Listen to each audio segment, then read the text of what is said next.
This is Andy Purewal for ID Boxing. I'm joined by promoter Eddie Hearn here in Leeds for the Warrington Lopez weigh-in. Eddie, how's life? Life is good. Very excited for the show. It's been a great year, a long year, and looking forward to ending it in style tomorrow. Obviously, you know, the undercard from 2 till 7, onto the England-France game, and then Cash, Bridges, and at Warrington in some great fights, and the atmosphere is going to be unbelievable. It'll be a great night to go out on if England are successful against France there, Eddie. But I was curious, extra time, penalties, and what have you. How does that affect the state of play with the car? The game starts at 7 o'clock, 7:45, end of the first half. 8 p.m. start of the second half, obviously a bit of extra time. Finishes at 8:45, 9 o'clock at the latest. Lovely. We go straight on air, we go straight into Felix Cash, Ebony Bridges, Josh Warrington. Hopefully Felix Cash can get Neves out of there, and even if Bridges and O'Connell goes to points, Josh Warrington would be in the ring about 10:15, 10:30.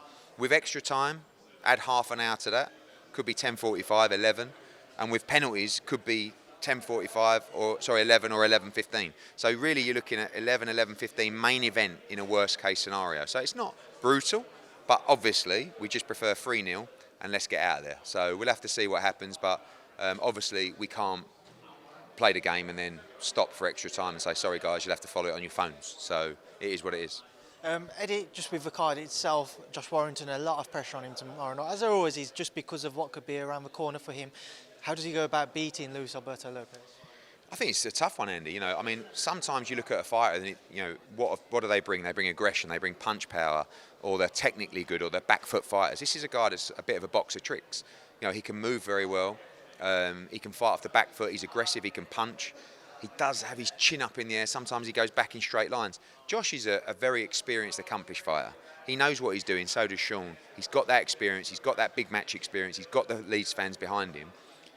But it's just a dangerous fight. You know, it's just one of those fights where you've got to pin Lopez down. You've got to find a way to beat him up, box with him, cut him off, you know, do all these things. But Josh is the guy to do it. He's proven that he can win against various different styles. But I do think it's a very difficult fight. I would not want to be in your shoes come Monday if Josh is successful and if you are unable to get him a fight soon after. In terms of looking at those unifications, how much pressure is there on your shoulders to deliver him that unification or that big name, whether it be here or over in the States? I'm very confident because obviously, you know, Lee Wood is a tremendous fight for British boxing, and as is the ability that we have to put him on one of our US shows or make a unification abroad. So Josh deserves it. You know, it's time. And I feel a bit for him here because really after the Kiko Martinez fight, that would have been the time to do it. But a mandatory calls, and as a champion, he'll defend his belt with honour. And, you know, fingers crossed he can come through on Saturday and set up a massive 2023.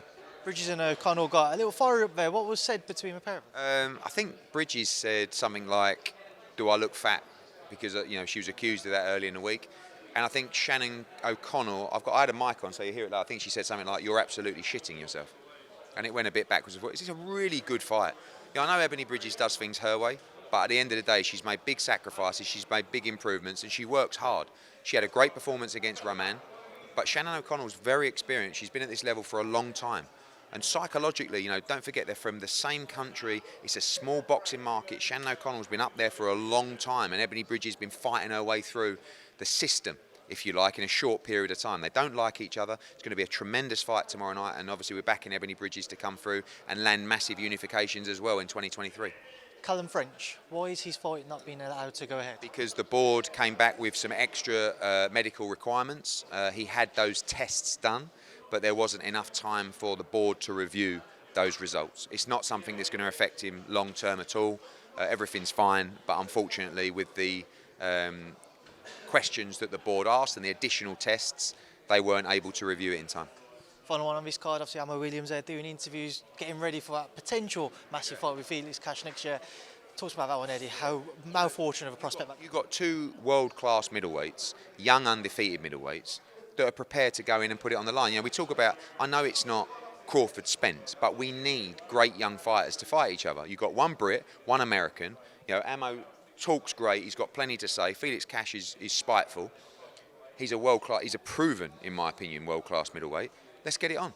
Get Ammo in the ring on Saturday night. Let's build up a good fight and have a proper fight between two young undefeated middleweights, world-ranked, that are willing to put it on the line.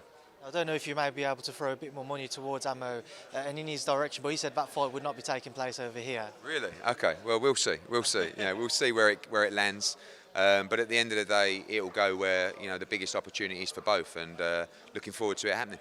There was a few other topics to touch on. Eddie, Beterbiev-Yarde had their press conference also on Saturday before the Fury Chisora free fight. I just want to get your thoughts on that bout. Obviously, you've got Calum Smith waiting in the wings there. I think he's a good fight. I rate Yarde. I think he's a good fight. I just think Beterbiev is much too good for him and much too strong for him at that level. But Anthony can punch, and we saw when he fought Callum Johnson, he got chinned, he did get up, and Yarde's dangerous. But Beterbiev is a beast. He's getting old though.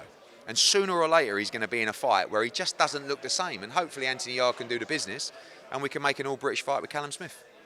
How easy a fight would that be to make? Obviously, looking at the It'll be ordered. We'd call, the purse bids would be called if we couldn't reach negotiations. We've already showed recently with John Ryder against Zach Parker. We're willing to make fights with Queensberry. I think before, when it was Sky and BT, it was a little bit different.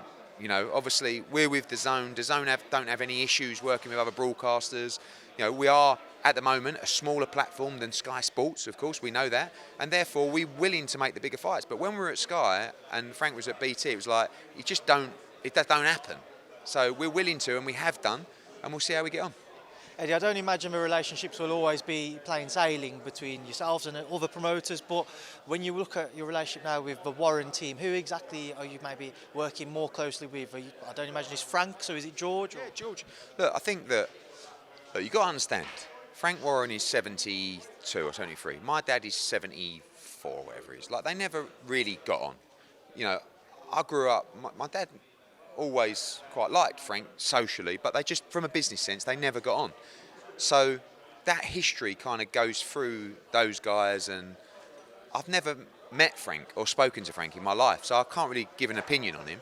But I've met Francis, I've met George, and of course, don't forget, they're still Warrens and I'm still Hearns, and probably in the back of their mind, they don't really like me, and I maybe I don't feel like I have any animosity or emotion towards them, but we still are aware of the rivalry. But as the generations pass down and the age becomes lower, like, people are just willing to move on and do more business together. And like I said, because of the Sky and the BT thing in the past, it wasn't necessarily that we're not willing to sit down. It was just like, look, we'll chat. But now, obviously, with the Fury Wilder stuff, George Warren gets on very well with Frank Smith. I think they're more similar ages, and the conversations are sensible, without emotion. You're not going to see me saying anything negative about George Warren or Francis Warren, and you're not going to see George or probably Francis now saying anything negative. So whilst that happens, there's always a chance. So I'm hopeful, and genuinely, like, we've been out for a bite to eat or a coffee, and at the moment everybody wants to make good fights and good business. So we shall see. When does Frank get to come for a coffee or for a bite to eat? Warren? Yeah, mate, always welcome. Honestly, always welcome. But let's keep the momentum. The future of that business really is George and Francis, and the future of Matchroom, although I'm already running the boxing, is me as well, because we're successors. So that's good news that the successors, maybe we couldn't stand if we hated each other and would never get in the same room. There's no chance. But at the moment, and we don't know how long it will last, hopefully forever, but at the moment there's a clear path of communication, to try and make fights. On the note of relationships, Eddie, you've had a few choice words towards Bob Arum recently, as he has towards you. Is that relationship souring at all? Do you know what? To be honest with you, we've got a really good relationship with Top Rank. I mean, I like all the guys there. I like Bob. I really like Carl Moretti. Like, Brad Goodman's a great guy. The other Brad, you got like Jeremy. They're really good people, and they're a good company. But all I did was respond out of nowhere from Bob Arum's comments when he was in London, and I've got my own opinion of Bob Arum. I have unbelievable respect for him. He's 92 years old. What he's achieved in boxing is unbelievable. I don't feel like you can't sit there and say Bob Arum has a big future in boxing. He's 92. You don't have an ambition and a vision at 92, and I don't see the succession in that business. You talk about the other succession. So, and I just feel that they're lacking a bit of ambition, really, and they're looking at the bottom line, which is not looked great over the last few years. But there are, I had a meeting today, I won't tell you who with, and someone asked me, what do you think about Top Rank? And I said, I think they're a fantastic company. Really good, genuinely, they are. In terms of organisation, the way their events are run, they're a very good company. I feel like I want to ask you who your meeting was with now, Eddie, but I know I'm not going to get it out of you. It's not really relevant to the conversation. It's not. Oh, You met him. I'm just telling you, I had a meeting with someone from the industry and they asked me their opinion on Top Rank. And I've never said to anyone about Top Rank that they're not a good organisation. They are. Just sticking with kind of Bob and one of the fighters he works with, Tyson Fury, again, he's come out and reiterated that currently Anthony Joshua is just not part of his plans. I know you've said towards the back end of next year you'd love to still make that fight. Do you think we will see Fury AJ in 2023? Yeah, I do. I genuinely do. Like, win or lose against Usyk, I do think you'll see that fight. But we'll have to see. And it's not a relevant talking point at the moment. They're both doing different things, but we'll see if we ever get there. People are obviously curious to see who AJ will face next, and one name which hasn't really circulated is Joyce. Is there any chance Joe might be in the running for AJ? It's not a name that we've looked at. AJ is always, don't forget, those guys grew up in the GB team together. They've sparred numerous rounds. It's a fight AJ is confident in. Joyce is a very good fighter, very strong fighter as well. Again, would we, going back to the conversations, is there a conversation to be had for that fight? Possibly. I don't think that'll be the March fight, but at the end of the day, what we're waiting on is to speak to the training team, which will be assembled, and say, who do you prefer? Because that's the most important thing.